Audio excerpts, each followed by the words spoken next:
Again, good afternoon. So today, this will be our last topic on FET amplifiers. What if our FET amplifier is cascaded with a BJT amplifier? So you might have guessed na pretty straightforward lang ang solution ani. I-treat na to ang each configuration as a singular stage. Pwede na to siya separately bias sa yung DC na operation, and then individually solve for each of its unloaded voltage gains. In the same way, sa unsa na to pag-solve kung both of these are BJTs or both of these are FETs. So the main question or our requirement is, what is VO? This VO, the output voltage, when the input voltage is 1 millivolt. 1 millivolts. So this may come from a transducer or a sensor. Kung ang input diya, bilang output voltage. Now you might have noticed that wala tay output na load, no? Wala tay RL dire. Okay? And that's okay.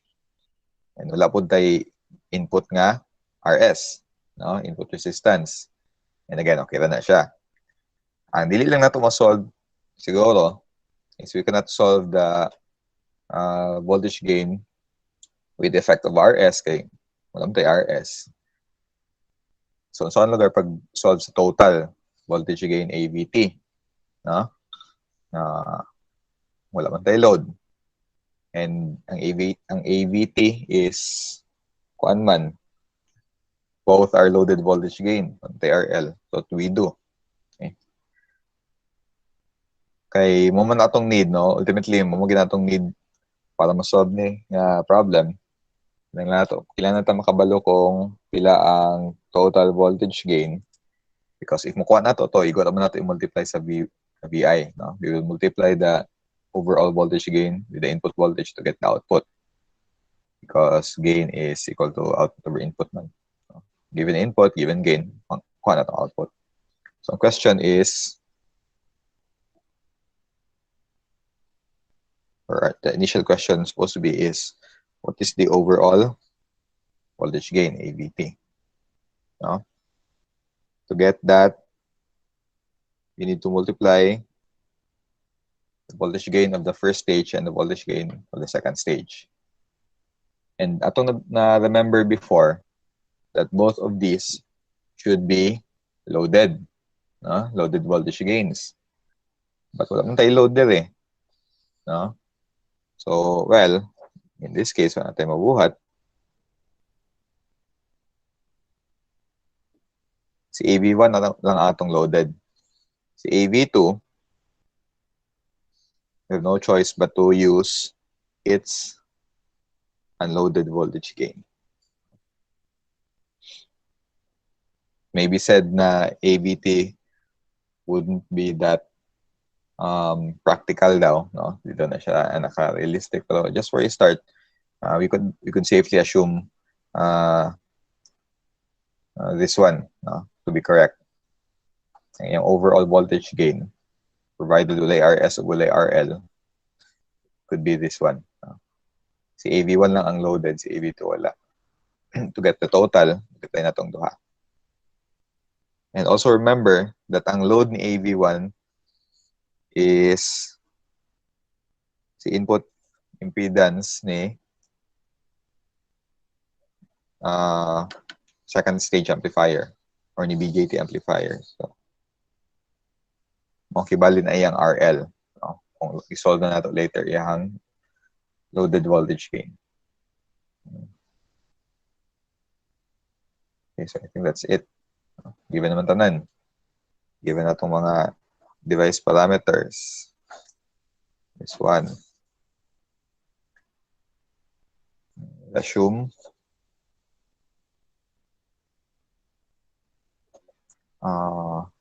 RO and RD. So, itong mga resistances sa AC models nila both sa BJT and sa FET, you assume these values to be a very large one. Pwede na sila mo get in the way sa atong pag-solve. So, yeah, mana na siya. Okay, start ako na din sa JFET.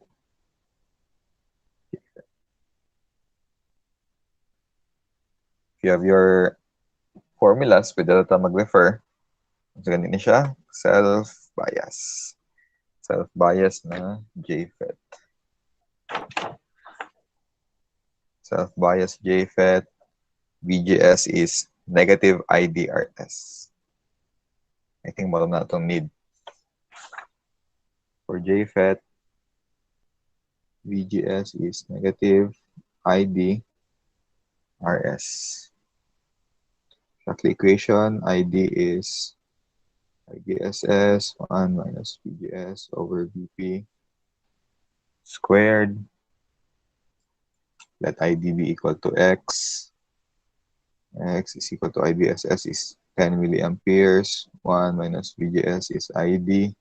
RS is 680 ohms.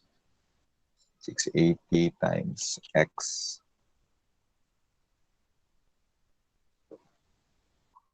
over, supposed to be negative 4. So cancel out ang negative. Squared.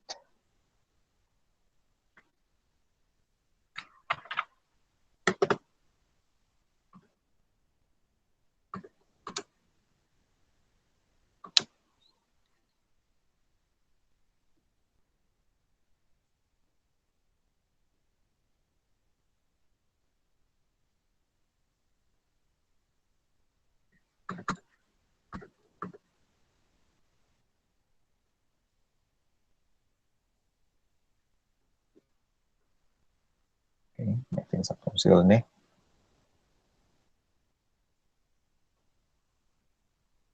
It's time building.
Na 12.4. Dito pwede si 12.4. And na 2.78 milliamperes. So our ID is 2.78 milliamperes. And consequently, our VGS is negative ID times RS. RS is 680.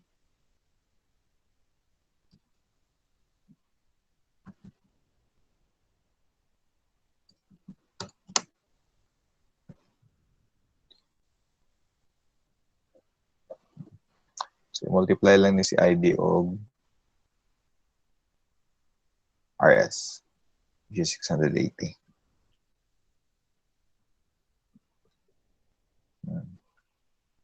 Negative 1.89. Okay, I think manon sito sa JFET. Yan na yung AC parameters. ZI, ZO.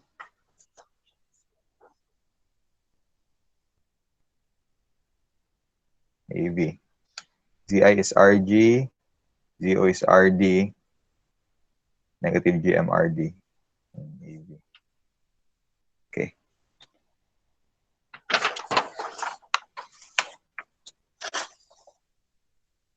As for the JFET,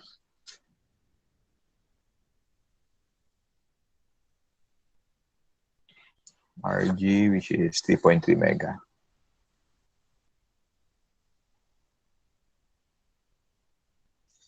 Output impedance, 0 is equal to RD to 2.4 kilo.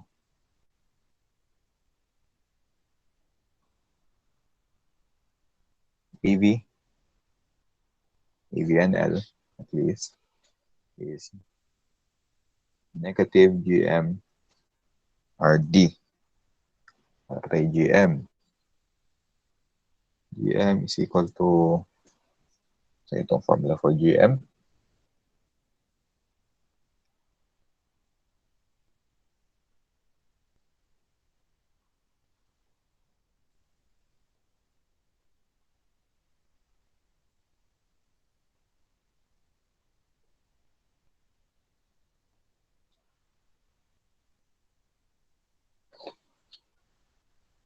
to IDSS over whose value of VP, 1 minus GS over VP.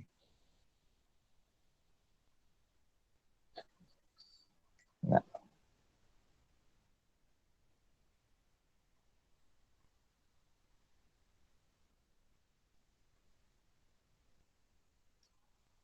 IDSS is 10 milli.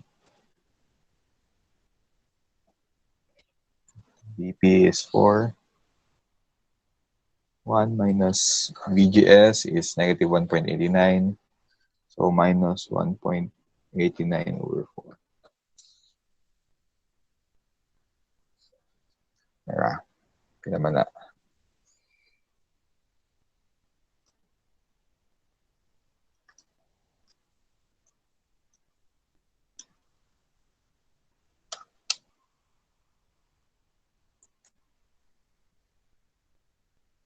As mga 2.638.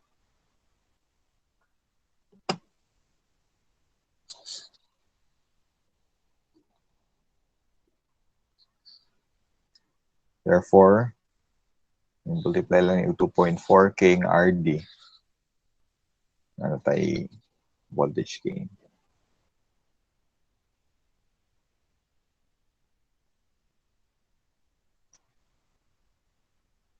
Ako agad na 2 times 10 milli divided by 4.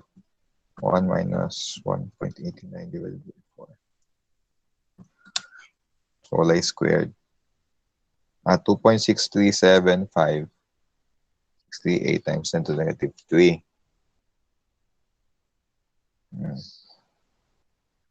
Siemens. Supposed to be. Millisiemens. No? So, multiply lang na ito og 2.4 kilo times 2,400. 6.33. So, AV1 is 6.33.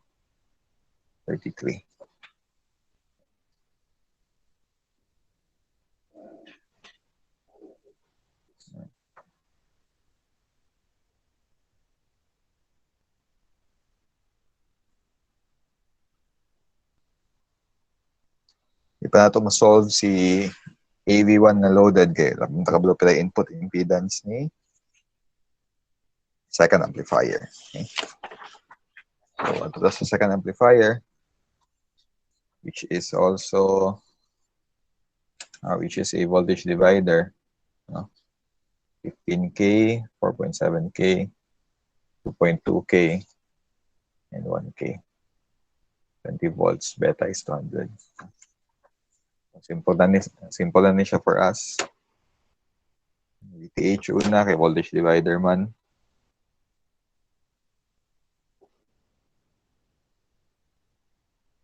And RTH.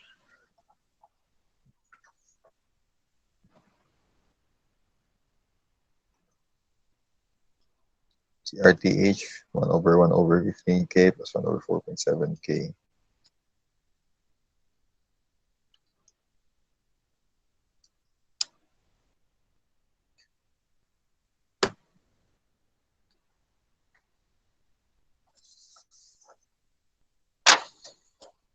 RTH is 3.58K.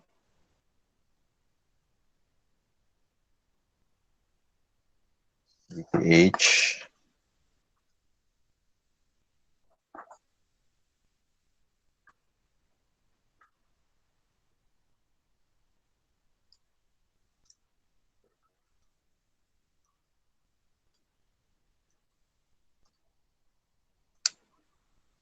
4.77 volts.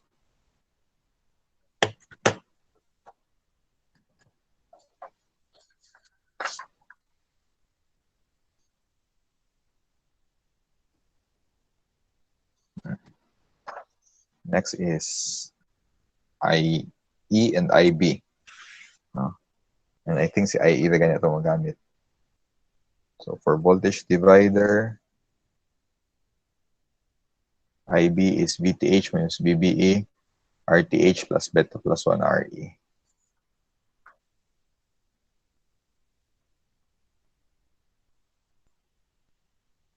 VCC is 20 volts minus VTH of 4.77. No. BBE day. Save me. VTH 4.77 minus 0.7 over RTH plus beta is 200. So 201 plus 201 RE. RE is 1K.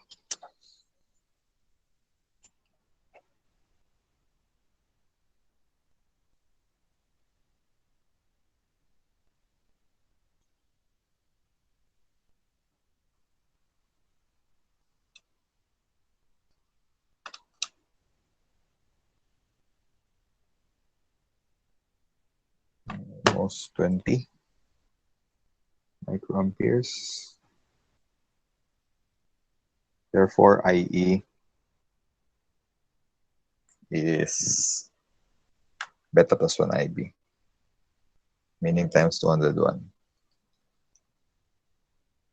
4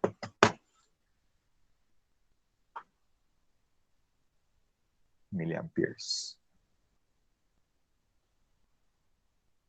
Small RE, 26 millivolts over IE, which is 4 millivolts. Therefore, RE is 26 divided by 4.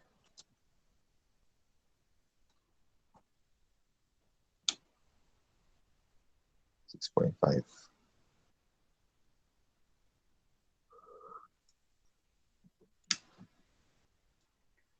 Ohms.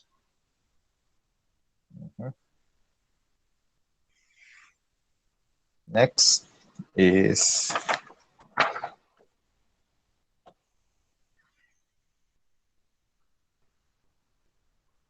R1 parallel R2 parallel with RE, and the RC, and the negative RC over RE.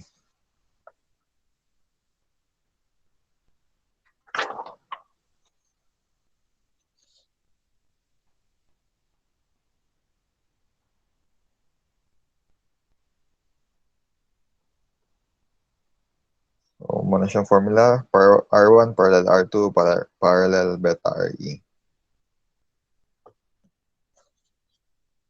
Pwede naman ni RTH parallel beta RE. So, beta 200, RE 6.5 ohms.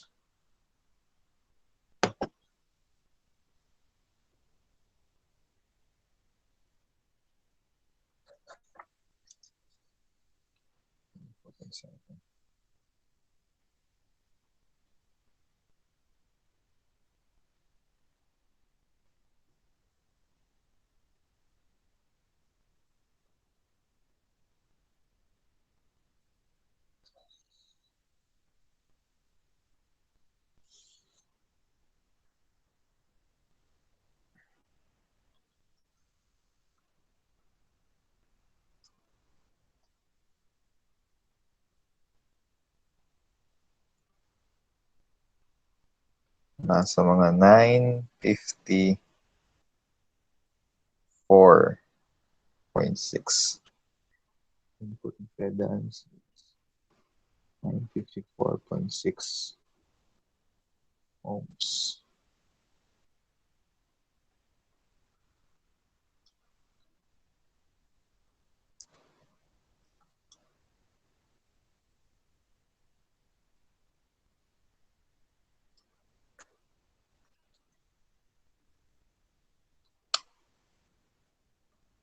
Eh, oh, wait.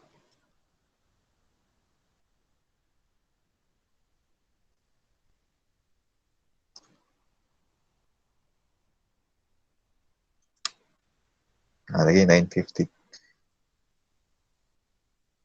953.6.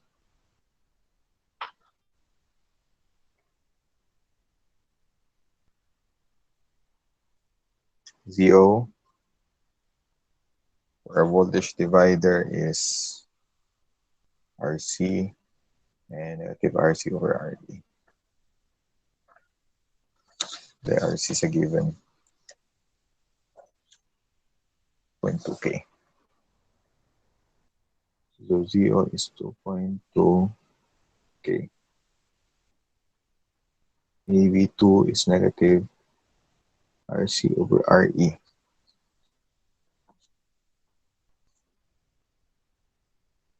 Negative 2.2 over 6.5.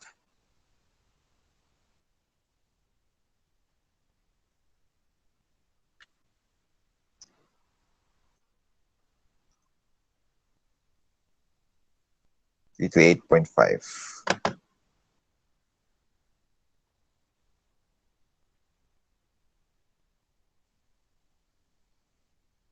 So, ano ilang mga unloaded voltage gains?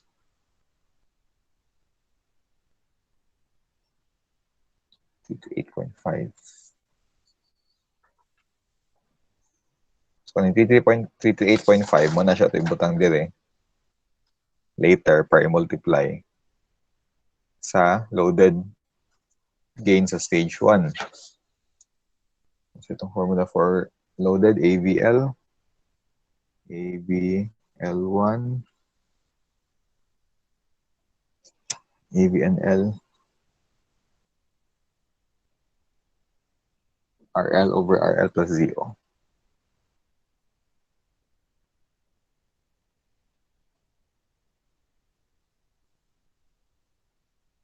AVNL1, 6.33.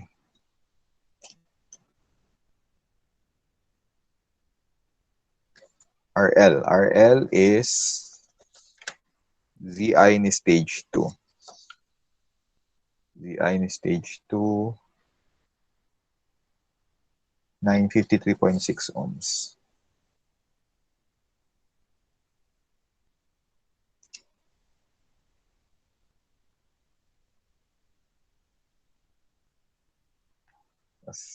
Tapos ano to? ZO. ZO ni stage 1.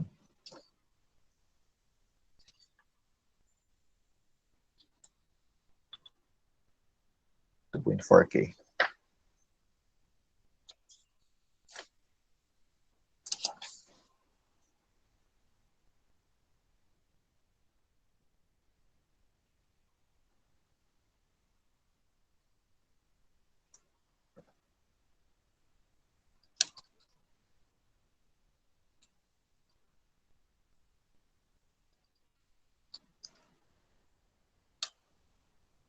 $1.79.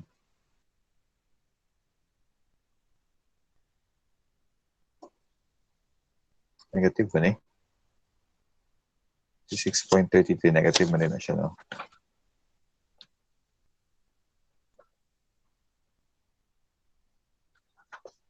Si AV2. AVNL1 is 1.79. 1.79.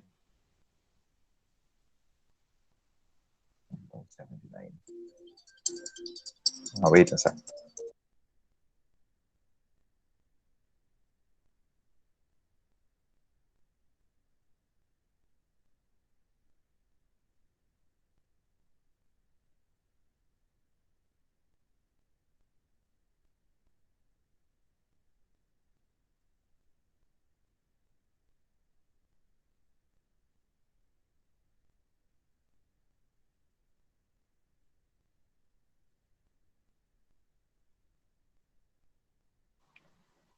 So, na tayo mga unloaded voltage gains. Loaded no? Loaded mo ni AVL1. So, mga na taog AVT. 1.79 times voltage, unloaded voltage gain ni amplifier 2 eh. Wala man siya RL. Negative 338.5.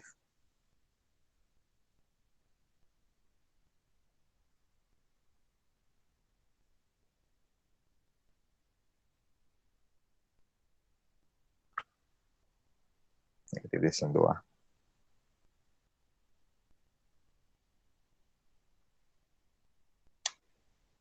606. More or less 606.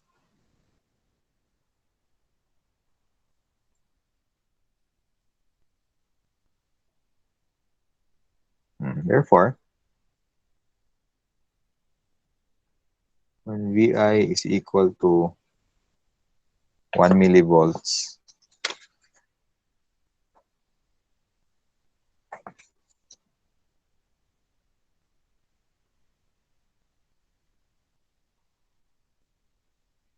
VO is 6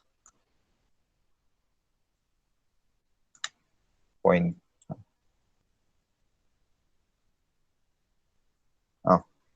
0.606 volts. Final answer. Okay. So far, was it clear? Klaro ba ba? Marshall sort of culmination sa mga things na na-learn na to previously, especially sa BJT. Any questions?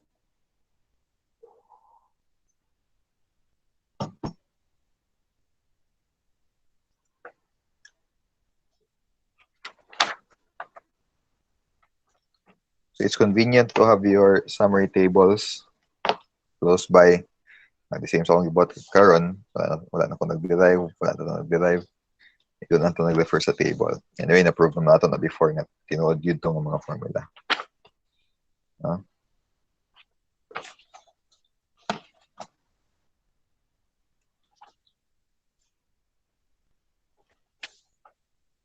Basta kung yan yung given, no? Kaya ba? Tagsa-tagsaon lang yun sila i-solve. No? Pwede naman i-separate. Kani siya lahi nga stage. Kani lahi nga stage. Ang load niya is siya. No? Okay?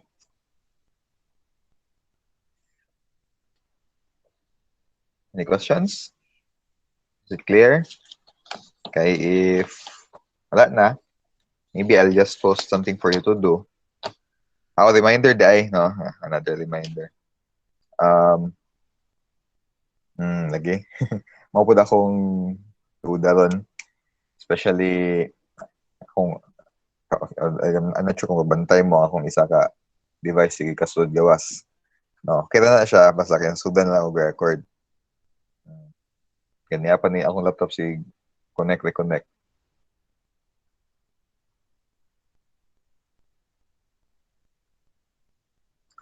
Reminder no aside sa post na ako.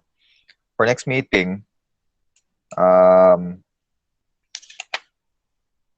butang magyapon akong instruction pero mas better makabulunodaan. I want you to create a notes on this topic.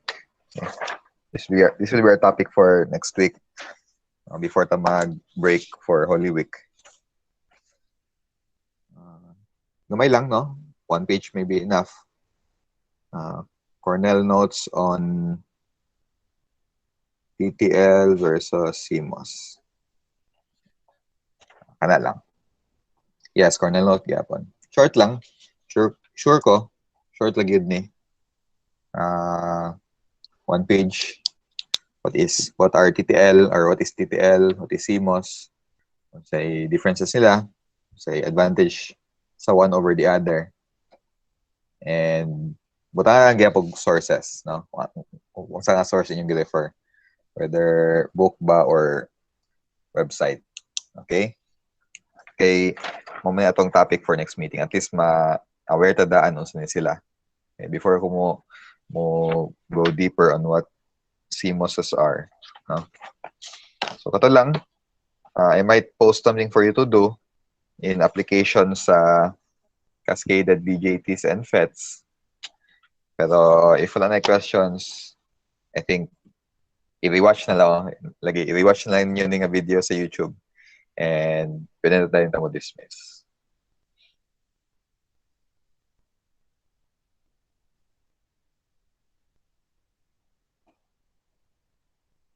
Sige, sige. Okay. Dismiss na ba? Bye-bye, bye-bye. PLDC? PLDT din.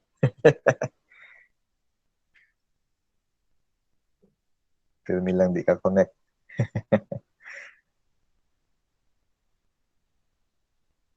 What do you mean ibutang nako say content for the notes?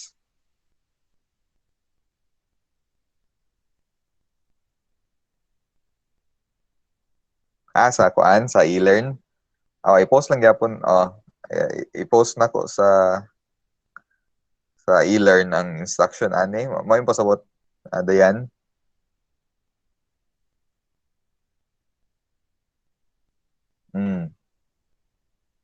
Sige, sige. Butang lang gyapon ako sa e-learn.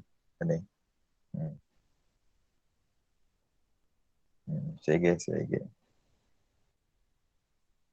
Welcome. Bye-bye.